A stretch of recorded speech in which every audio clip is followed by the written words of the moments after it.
Dünyanın üstünde şeýle bir yer bar welin, bu yer hakyndaky bilýänlerimiz Mars hakyndaky bilýänlerimizden has hem az. Ýuwaş ummanda keşif edilen we dünýäniň iň çuň nokady diýilip tanalan Mariana çöketligi 1 kilogram agyrlygyndaky bir demir bölegini ýüzünden goýbereningizde ummanyň düýbüne ýetmesi bir sagada barýar. Ol çöketligiň düýbünden alynan ol sırly ses.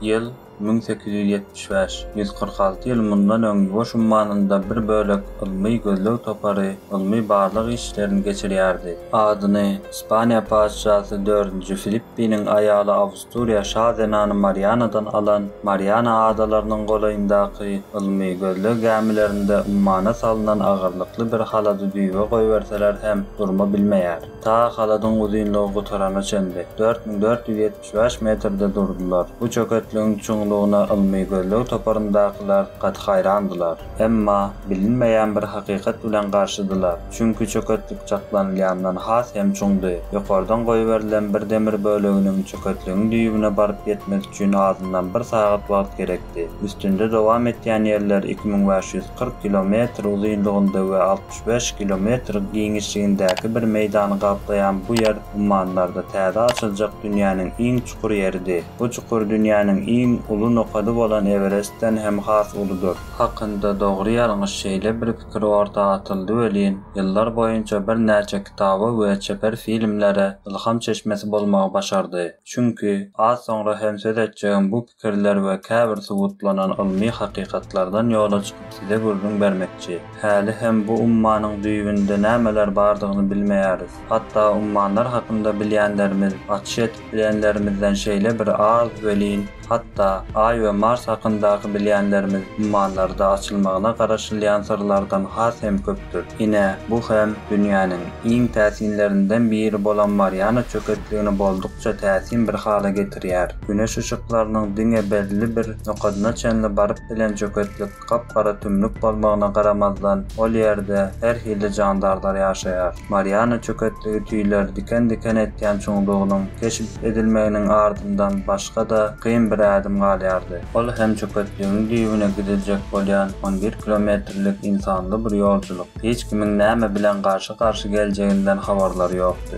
Ummanlar we deňizler barada 100 ýyllar boýunça hatda müňlerçe ýyl boýunça rowaýatlar bardyr. Bu güneçenin çöketligiň düýbüne 4 gedek adam ýiberilip we 3 adam ýiberilmezden ilmi barlyk işleri geçirildi. İlkincisi 23 Janwar 1960-njy ýylyň sagat 13:06-da amala aşyryldy.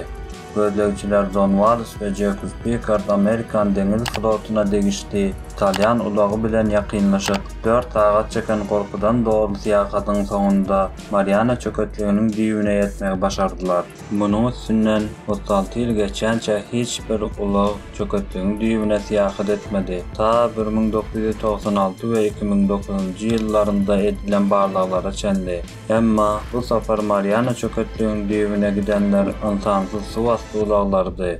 Mariana çöketligiň düýbüne giden 4-nji ilmi gözleg topary bolsa dünýäniň ähli ýerinde uly bir ses getirdi. Çünki bu gedek ummanyň düýbüne 11 kilometrlik bir syýahaty gymyldap hem bolmajak kiçijek bir ulagyň içinde amala aşyran we munyň üçin ýakynlaşyk $10 milyon harçdan dünýäde ady belli Kanadaly film rejissöri James Cameron. Ony Terminator we Avatar filmlerinden tanaýarys. Emma suw astyna gen galmasyny bildigimiz iň tanalan film bolsa Titanic'di. Hakykatdan hem Titanic'iň batan ýerine gidipdir we bir näçe suw asty filmlerine golun çekipdir. Kysgaça James Cameron'dan soňra hem bir näçe dalyş amala aşyryldy we Mariana çöketligiň syry çözülmäge başlandy. Hawa, bu gidilişlerde nämeler keşif edildi? James Cameron deňemesini Aýa iniş ýaly diýip aýtdy. Gözümi hiç daşardan aýyrmadym. Emma Mariana'nyň düýbünde amfipotlar daşynda başga bir canly görmedim diýip jogap berdi. Emma bu güneçenli gidilişlerde bir näçe canlılar göründü. Olardan biri hem kapkara deniz şeytanı, beyleki adı bilen deniz feneri diýilip adlandyrılan bu balykdy. Şoňgur denizlerin garaňky burçlarynda ýaşaýan, özünde hem ışığı bolan bu ürküdüji balyk ışıgyny awynyň dikkatyny çekmek we jüwitleşmek üçin çağırma niýetinde ullanýar. Emma bu balygyň ýaşaýan ýeri diňe Mariana çukuru däl. Çukurda görülen başga canlılardan käbirleri hem bu şekilde: goblin köpek balygy, palta balygy, pırpırly köpek balygy, dumba, ahtapot, dragon balygy, beton göz we pence diş. Bular my gözlegler boýunça ýazgylary aldanlardyr. Hawa, mundan başga da el bilen subut edip bilmediğimiz emma bir näçe kişi tarapyndan görülen jedel etdikleri döw canlılara näme diýmeli? Olardan meşhur bolan ady berilýän döw köpek balygy. Döw sözi aňsat bir manyda, ýagny dilimiziň ucundan gelýän döwdäl, hakykatdan hem döwden gürrüň etýän. Öňkü tarihlarda şeýle bir jandarlaryň ýaşaýanlygyny bilýäris. Emma ummanlaryň düýplerinde ýaşaýyşyny sürdürýänliklerine degişdi dilden dile dolaşýan sözlere näme diýmeli? Üýtgen iklim sebäpli hakyky megalodonlaryň günümizden bir näçe ýyl öň nesliniň tükenenligini düşünýän bir näçe bilim insanlary bar. Ummanlarda häli hem ýaşaýanlygyna inanylýan we sanawsuz rowayatlara tema bolan bir başga deniz canlysy bolsa, döw mürekkep balyklary,